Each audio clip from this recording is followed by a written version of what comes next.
Hello विद्यार्थी मित्र, तो पहा पाठीमागच्या व्हिडिओमध्ये आपण मेल रिप्रोडक्टिव्ह सिस्टीम पाहिली होती, मानवी पुरुष प्रजनन संस्था पाहिली होती. आजच्या व्हिडिओमध्ये आपण पुढच्या भागाला सुरुवात करत आहोत. ते ह्युमन फिमेल रिप्रोडक्टिव्ह सिस्टीम, मानवी स्त्री प्रजनन संस्था. त्याच्यामध्ये काय माहिती दिली आहे पहा आपल्याला. ना all organs of A female reproductive system are in the abdominal cavity. स्त्रीचे प्रजनन अंग जे आहेत म्हणजे रिप्रोडक्टिव्ह सिस्टीम ऑर्गन जे आहेत, ऑर्गन्स ऑफ रिप्रोडक्टिव्ह सिस्टीम, स्त्री प्रजनन संस्थेमध्ये असणारे सर्व अवयव तिच्या उदरपोकळीमध्ये समाविष्ट असतात. उदरपोकळी म्हणजे ज्याला आपण ॲबडॉमिनल कॅव्हिटी असे म्हणतो, हे नीट लक्षात ठेवा. फिमेल रिप्रोडक्टिव्ह ऑर्गन्स हे स्त्रीच्या उदरपोकळीमध्ये असतात. It includes a pair of ovaries. त्याच्यामध्ये काय काय समावेश होतो? तर पेअर ऑफ ओव्हरीज म्हणजे अंडाशयाची एक जोडी. त्याच्यानंतर पुढे पेअर ऑफ ओव्हिडक्ट्स, अंडनलिकेची एक जोडी. त्याच्यानंतर पुढे दुसरा भाग येतो सिंगल युटेरस, ज्याला आपण एक गर्भाशय आणि एक योनी असा यांचा समावेश होतो. अँड वजायना.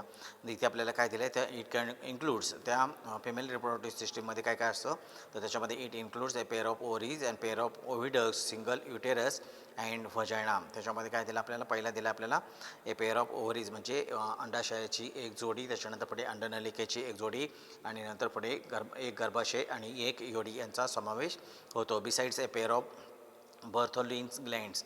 ही लाईन जी आहे ती अत्यंत महत्त्वाची अधोरेखित करून ठेवायची. त्याच्याशिवाय काय समाविष्ट होतं तर female reproductive system consist A Gland Gland is present in the female reproductive system. असा प्रश्न विचारला जाऊ शकतो, अत्यंत महत्त्वाचा. त्याच्यामध्ये बर्थोलिन ग्लँड, ही ग्लँड आपण पहिल्यांदाच आपल्या कानावरती येत आहे, त्याच्यामुळे अत्यंत महत्त्वाचं आहे. बर्थोलिन ग्लँड्स ह्या 4 भागांशिवाय या व्यतिरिक्त त्या ह्याच्यामध्ये आपल्याला काय असते, ज्याला आपण बर्थोलिन ग्लँड असं म्हणतो. बर्थोलिन ग्लँड म्हणजे काय, ही कंद मूत्रमार्ग ग्रंथींची जोडी असते. त्याच्यानंतर पुढे generally every month and ovum is release in the abdominal cavity alternately from each ovary. आता इथे काय होतं, सर्वसाधारणपणे प्रत्येक महिन्याला एक अंडपेशी आळीपाळीने काय होत असते, अंडाशयातून उदरपोकळीमध्ये सोडली जाते. सर्वसाधारणपणे generally every month and ovum is release in the abdominal cavity, उदरपोकळीमध्ये सोडले जाते. अंडपेशी अल्टरनेटली म्हणजे आळीपाळीने, सर्वसाधारणपणे आळीपाळीने एक अंडपेशी काय होते, अंडाशयातून काय केले जाते, याच्यामध्ये कशा सोडली जाते, उदरपोकळीमध्ये सोडली जाते. त्याच्यानंतर free end of oviduct is a funnel like. इथे ओव्हिडक्ट जो आहे, ज्याला आपण अंडनलिका म्हणतो, त्या अंडनलिकेचं एक टोक जे असतं ते कसं असतं, नरसाळ्याच्या आकाराचा असतं. इथे आपल्याला दाखवलेला भाग जो आहे तो नरसाळ्याच्या आकारासारखा असलेला भाग या ठिकाणी पाहायला मिळेल. And opening is present in at the centre of it. नंतर पुढे त्याच्या सेंटरला एक ओपनिंग असते.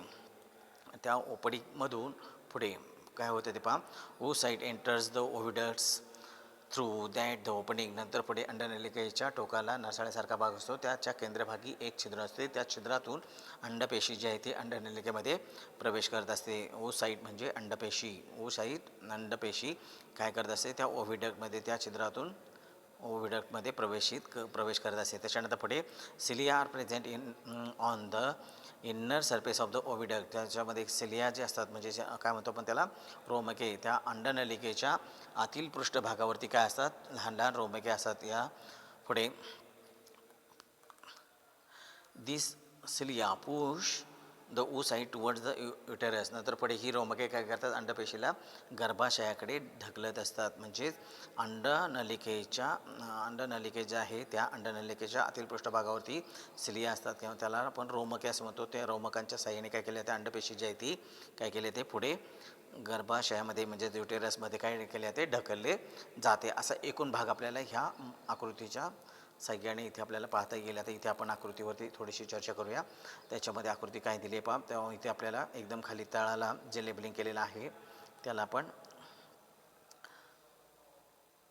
हा एकूण भाग जो आहे तो त्याला आपण काय म्हणतो, वजायना, म्हणजे त्याला आपण योनी असे म्हणतो. इथे लेबलिंग केलेलं आहे. Label the diagram, correct the डायग्रॅमसाठी अत्यंत महत्त्वाचं आहे, हे लक्षात ठेवायचं आहे. त्याच्यानंतर पुढे वरती जो काय भाग दिलेला आपल्याला, तो साधारण लाल कलरने दाखवलेला भाग जो आहे त्याला म्हणायचं आहे युटेरस, ज्याला आपण काय म्हणतो, मराठीमध्ये गर्भाशय असं म्हणतो. युटेरस म्हणजे मराठीमध्ये आपण त्याला गर्भाशय असं म्हणतो, हे नीट लक्षात घ्यायचं आहे.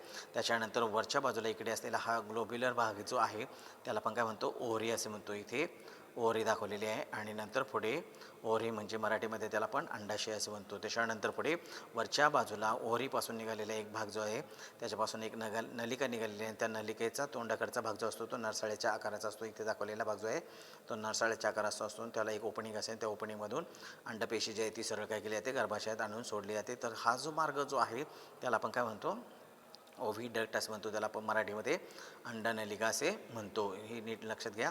फक्त लेबल द डायग्रॅमसाठी किंवा करेक्ट द डायग्रॅमसाठी अत्यंत महत्त्वाचे आहे, हे लक्षात ठेवायचं आहे. त्याच्यानंतर आपण पुढच्या भागाकडे जाऊया.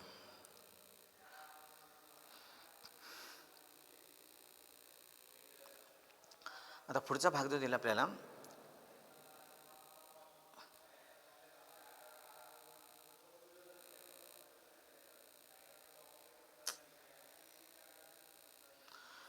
पुढच्या भागामध्ये आपल्याला काय दिले पहा, तो महत्त्वपूर्ण भाग गॅमेट फॉर्मेशन. याच्यावरती राईट शॉर्ट नोट्स ऑनसाठी विचारले जाऊ शकते. अत्यंत महत्त्वपूर्ण भाग गॅमेट फॉर्मेशन, ज्याला आपण युग्मक निर्मिती असे म्हणतो. त्याच्यामध्ये काय माहिती दिली पहा, the both the gametes that is the sperm and ovum are form by meiosis. अर्धगुणसूत्री विभाजनातून शुक्रपेशी आणि अंडपेशींची निर्मिती होते. ही महत्त्वाची लाईन हे लक्षात ठेवायचे आहे. त्याच्यानंतर पुढे sperms are produce in the testes of men from beginning of the maturation puberty till the death. नंतर पुढे काय होतं, इथे स्पर्म्स म्हणजे शुक्रपेशींची निर्मिती होते. शुक्रपेशींची निर्मिती कोणामध्ये होते, पुरुषामध्ये होते. पुरुषामध्ये टेस्टीज जे आहे ज्याला आपण वृषण असं म्हणतो, त्या वृषणामध्ये पुरुषामध्ये काय होतात, स्पर्म्सची निर्मिती होते, ज्याला आपण शुक्रपेशी असं म्हणतो. त्या शुक्रपेशींची निर्मिती मॅच्युरेशन पिरियड जो असतो त्याच्यापासून होते.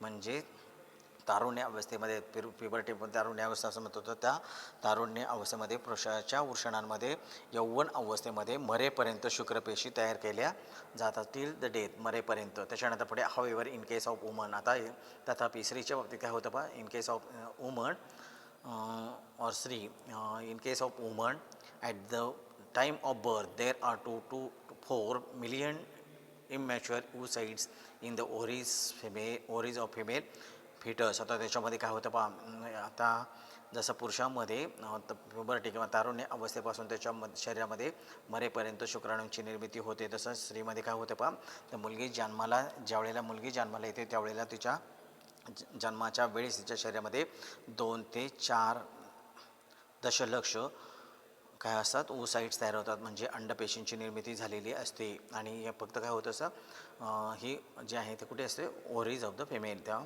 स्त्रीच्या अंडाशयामध्ये. ही अमॅच्युअर, त्याला आपण अपरिपक्व असे 2 ते 4 दशलक्ष अपरिपक्व अंडपेशी ज्या आहेत त्या स्त्रीच्या अंडाशयामध्ये असतात ज्यावेळेला स्त्री जन्माला येते त्यावेळेला. फिटस म्हणजे नवजात अपत्य. तसा नंतर पुढे and oocyte matures and is release from ovary every month from the beginning of the maturity up to age of menopause approximately 45 years to 50 years. ही नीट लक्षात ठेवा. त्याच्यामध्ये आता पुढच्या याच्यामध्ये काय माहिती दिली आपल्याला, तर त्यापैकी पुढे अँड oocyte मॅच्युअर्स, oocyte अंडपेशी मॅच्युअर्स होतात म्हणजे परिपक्व होतात, किंवा and release from from ovary every month from the beginning of the maturity up to the age of the menopause approximately 45 years to 50 years of age. आता तिथे काय झालं, तथापि स्त्रीच्या अंडाशयामध्ये यौवन अवस्थेमध्ये म्हणजे ज्याला आपण तारुण्य अवस्था म्हणतो, त्या तारुण्य अवस्थेपासून पुढे रजोनिवृत्तीच्या वयापर्यंत, वय वर्ष साधारणतः किती 45 दिले आपल्याला, 45 ते 50 वय वर्षापर्यंत, म्हणजेच मोनोपॉजपर्यंत, म्हणजे ज्याला आपण काय म्हणतो रजनिवृत्तीच्या कालावधीपर्यंत प्रत्येक महिन्याला एक अंड जे आहे ते अंडपेशीची परिपक्व होऊन अंडमोचन केले जाते. म्हणजे प्रत्येक महिन्याला एक अंडपेशी जी आहे ती काय करत असते, त्या अंडाशयामधून बाहेर पडत असते. आणि अशा प्रकारची प्रक्रिया जी आहे ती मुलगी तारुण्य अवस्थेपासून तर वयवर्ष 45 ते 50 वर्ष वयाच्या होईपर्यंत. त्याच्यापुढे मोनोपॉज इज द स्टॉपेज. पुढे महत्त्वपूर्ण लाईन दिली आपल्याला, menopause is the stoppage of functioning of A female reproductive system. म्हणजे मोनोपॉज म्हणजे काय, तर रजनिवृत्तीचा काल जो असतो तो काय करत असतो, तिथे त्या स्त्रीची प्रजनन संस्था जी आहे ते काय करतो, थांबवण्याला मदत करतो. म्हणजेच स्त्री प्रजनन संस्थेचे कार्य वयपरत्वे थांबण्याच्या प्रक्रियेला रजनिवृत्ती असे म्हणतात. At the age of about 45 to 50 years ही क्रिया जी आहे रजनिवृत्तीची क्रिया जी आहे त्याला आपण रजनिवृत्तीची क्रिया जी आहे ती साधारणतः 45 ते 50 वर्ष वर्षादरम्यानच्या स्त्रीच्या प्रजनन संस्थेचे कार्य चालू राहते. त्याच्यानंतर पुढे the secretion of hormones controlling the functions of the female reproductive system either stops or becomes irregular this causes the menopause. आता मग त्याच्यानंतर पुढे काय होतं पहा की साधारणतः वय वर्ष 45 ते 50 यामध्ये काय होत असते तर त्या स्त्रीचे रिप्रोडक्टिव्ह ऑर्गन जे असतात रिप्रोडक्टिव्ह सिस्टीम जी असते ती प्रजनन संस्था जी आहे ते वय वर्ष 40 ते 50 वर्षाच्या दरम्यान स्त्रीच्या शरीरात प्रजनन संस्थेचे कार्य काय होते नियंत्रित करणाऱ्या संप्रेरक जे असतात ज्या हार्मोन्स असतात ते हार्मोन्स काय होतात त्यांची नियंत्रण जे असतं ते काय केलेलं असतं थांबलेलं असतं म्हणजे त्याचं फंक्शन होऊ शकत नाही आणि पर्यायाने त्या ठिकाणी त्या ह्याच्यामध्ये ते रिप्रोडक्टिव्ह ऑर्गन जे असतात ते काय होतात शिथिल होतात किंवा ते विस्कळीत होतात आणि क्रिया थांबते. त्या प्रक्रियेला आपण रजनिवृत्ती असे म्हणतो म्हणजेच मोनोपॉज असे म्हणतो. इथे हा भाग संपलेला आहे. त्याच्यानंतरच्या पुढच्या भागाकडे आपण फर्टिलायझेशन ज्याला आपण फलन असे म्हणतो. फर्टिलायझेशन फलन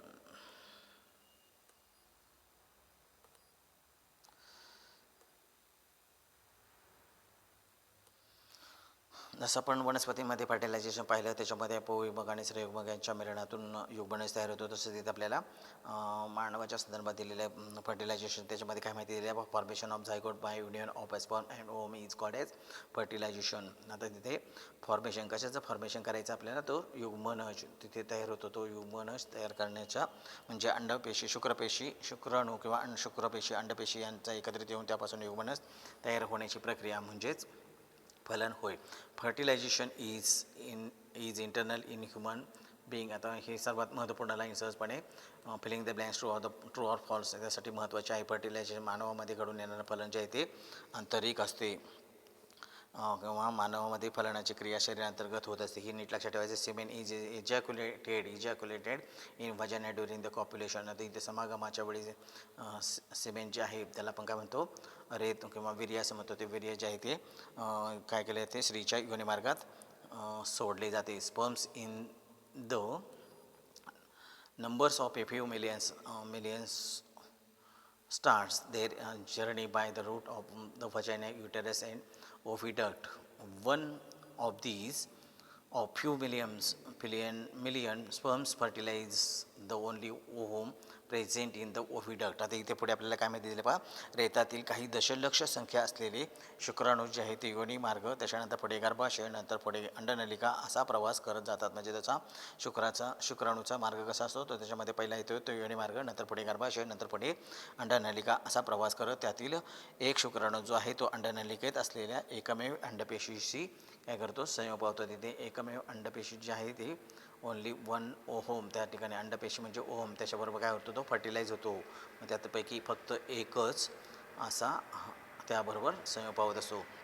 त्यानंतर पुढे from the age of puberty up to the menopause from 10 to 17 years of age up to 45 to 50 years. मोनोपॉजचा कालावधी दिलेला आपल्याला तो किती दिला 45 to 50 इयर्स. म्हणजेच स्त्रीचा रजनवृत्तीचा काल जो असतो तो 45 वय वर्ष 45 ते 50 वर्षांदरम्यानचा असतो. त्या ह्याच्यामध्ये काय दिले आपल्याला यौवन अवस्थेपासून रजनिवृत्तीचा काल साधारणपणे 10 ते 17व्या वर्षापासून तर 45 ते 50 वर्षापर्यंतचा असतो. या दरम्यान and ovum is release every month from the ovary that is out of 2 to 4 million oocytes. Approximately only 400 oocytes are released up to the age of the menopause. Remaining oocytes undergo the degeneration. नंतर पुढे आता या संपूर्ण माहिती 2 लाईन्समध्ये आपल्याला काय माहिती दिली की दरमहा याप्रमाणे आता इथे आपल्याला काय माहिती दिली पाहिजे अँड ओहोम इज रिलीज प्रत्येक महिन्याला एक एक अंडपेशी जी आहे ती काय होत असते बाहेर टाकली जाते. म्हणजेच ओव्हरी अंडाशयामधून ती काय केली जाते गर्भाशयात सोडली जाते. त्यामध्ये कितीपैकी 2 ते 4 दशलक्ष मिलियन ज्या 2 ते 4 दशलक्ष अंडपेशी ज्या आहेत त्याच्यापैकी एक अंडपेशी जी आहे ते प्रत्येक महिन्याला एक अशी आळीपळीने काय केली जाते गर्भाशयात सोडली जाते. त्यावेळेला ही अंडपेशी जी आहे ती काय असते, परिपक्व असते. आणि परिपक्व असलेली अंडपेशी जी आहे ती त्यावेळेला त्याच्यामध्ये गर्भाशयामध्ये सोडली जाते. आणि वय वर्ष 17 पासून ते वय वर्ष 45 ते 50 ह्या वर्षाचा कालावधी जो असतो तो मोनोपॉजचा असतो. म्हणजेच ह्या 45 ते 50 वर्षापर्यंतच्या कालावधीमध्ये जेवढी जवळपास किती अंडपेशी सोडल्या जातात, तर 400 अंडपेशी जी आहे ती गर्भाशयामध्ये सोडली जातात वय वर्ष 45 ते 50पर्यंतच्या कालावधीपर्यंत. म्हणजे 17व्या वर्षापासून 10 ते 17 ते 45 ते 50 या वर्षांच्या कालखंडामध्ये 400 अंडपेशी जी आहे ती त्यामध्ये सोडली जातात. उरलेली जी काही अंडपेशी जी असतात त्या 2 ते 4 दशलक्ष जी अंडपेशी जी आहे त्याच्यापैकी 400 फक्त वापरली जातात. बाकीची जी आहे ती काय होतात, डिजेनरेट होतात, म्हणजे ती काय होतात, ऱ्हास पावतात किंवा नष्ट होतात. असा एकूण जो भाग जो आपण तो फलाटामध्ये पाहिलेला आहे. त्याच्यानंतर आपण पुढच्या भागाकडे येतो आहे. इथे आपल्याला पुढचा एक भाग दिलेला आहे पहा. त्याच्यामध्ये काय माहिती दिली पाहू आपण. इथे आपल्याला फर्टिलायझेशनचा एकूण भाग दिलेला आहे. त्याच्यामध्ये आपल्याला डायग्राम दिले पहा. हा संपूर्ण गोलाकार भाग जो आहे त्याला आपण काय म्हणतो, तो गोलाकार ब्राऊन कलरचा भाग दाखवलेला आहे त्याला आपण ओसाईट असं म्हणतो. म्हणजे मराठीमध्ये त्याला आपण काय म्हणतो, अंडपेशी असे म्हणतो. हे नीट लक्षात घ्यायचे.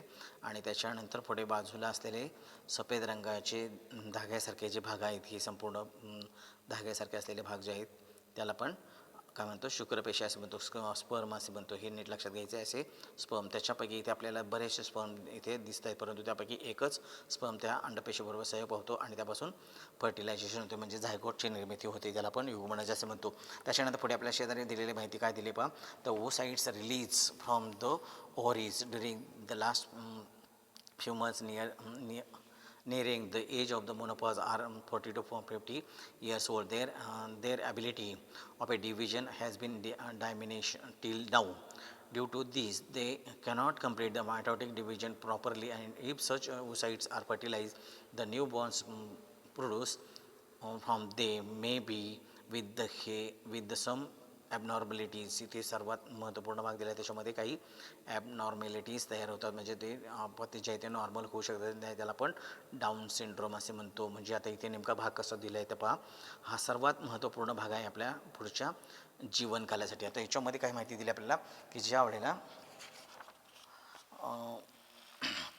संपूर्ण भाग महत्त्वपूर्ण कसा, तर रजनिवृत्तीचा काळ जवळजवळ येत असताना शेवटच्या काही वर्षांमध्ये, म्हणजे जवळपास 40 ते 50 वर्ष वयोगटापर्यंत काय झालेलं आहे, तिथे अंडपेशी जी आहे ती 40-50 वर्षाची जुनी झालेली असतात. आणि त्यामुळे इथे बऱ्याच वेळेला काय होतं, मुली शिकण्याच्या याच्यामध्ये बराचसे वर्ष घालवत असतात. त्याच्यानंतर पुढे त्यांचं करिअर असतं, नंतर पुढे त्यांचा पार्टनर शोधायचा असतो वगैरे. ह्या कालावधीमध्ये ती अंडपेशी जी आहे ती बऱ्यापैकी जुनी झालेली असतात. आणि नंतर फलित होणारं अंडपेशी जे आहे ते जुनं असल्यामुळे त्याचं योग्य ते फर्टिलायझेशन होऊ शकत नाही. पर्यायाने होणारी अपत्य जे असते ते काय असते, मतिमंद होत असते किंवा व्यंगासहित जन्माला येते. त्याला आपण डाऊन सिंड्रोम असे म्हणतो. त्याच्यानंतर पुढचा जो भाग आहे तो आपण,